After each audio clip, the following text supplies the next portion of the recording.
Emas 116, barang padu, bawah 2 gram. Macam mana kita nak buat? Jom Nuria bawa korang cara buat dekat kita punya kilang. Abang, you tengah buat apa sekarang? Saya ini cermin. You memang pro buat cermin lah. Berapa tahun dah buat cermin? 7 tahun sini. Wah, 7 tahun I baru sekolah menengah oh. Oh, ni tak jadi lagi lah. Tak jadi mogoknya.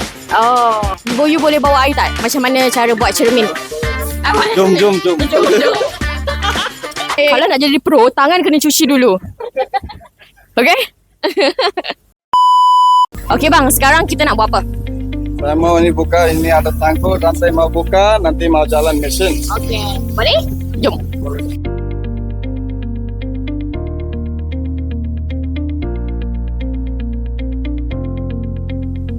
A few minutes later. Okey, jom. Nabi mana? Mau tengok mesin jalan? Okay, jom. Okay, saya nak tanya abang ni. Sekarang kita tengah tunggu apa? Abang, sekarang kita tengah tunggu apa? Dah lama je ni?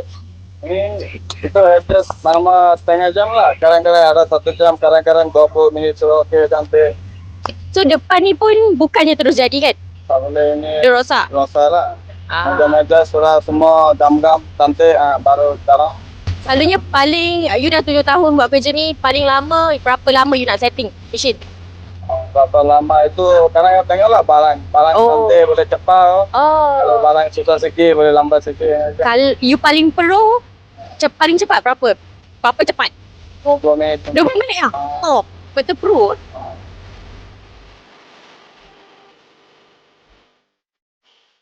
You tengah buat apa tu? Saya mau tengok cek lebar. Okay. Mau standard lah. Ikut standard lah? Okay.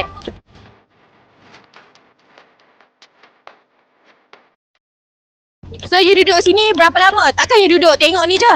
Ya, saya jaga mas ini mau cantik-cantik. Kalau kadang-kadang Oh, you takut dia lari lah? lari lah. Oh. Saya jaga, mau habis Sampai habis? sampai habis. Memang bagus lah. Terima kasih tau bang bagi I tengok cara proses buat cermin. Apa-apa pun you dah follow TikTok I lah? Ya. Dah follow tak? Ada dulu.